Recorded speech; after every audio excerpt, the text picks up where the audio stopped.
જૂનાગઢ જિલ્લા કોર્ટ ખાતે નેશનલ લોક અદાલતનું આયોજન કરવામાં આવ્યું હતું। નમસ્કાર મિત્રો, હું HR પરમાર DLC સેક્રેટરી જૂનાગઢથી આપનું હાર્દિક સ્વાગત કરું છું।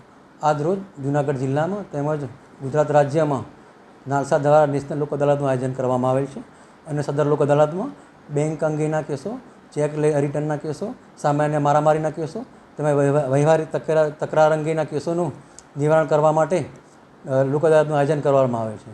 અને સદર લોક અદાલતમાં અત્યારે અમે દરેક કોર્ટની મુલાકાત લીધી તો પક્ષકારોનો બહુ સારો અને બહોળો પ્રતિસાદ મળવામાં આવેલ છે અને લોકોએ પણ ઉત્સાહથી ભાગ લીધેલો છે।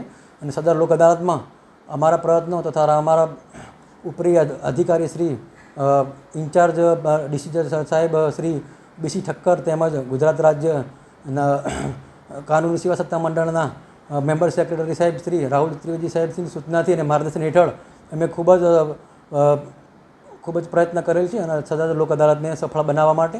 અને અમારે એવી આશા છે કે આજની લોક અદાલતમાં પણ 4 થી 5 હજાર જેવા કેસોનો સુખદ નિકાલ થાય એવો અમારો સંપૂર્ણ પ્રયાસ રહેશે।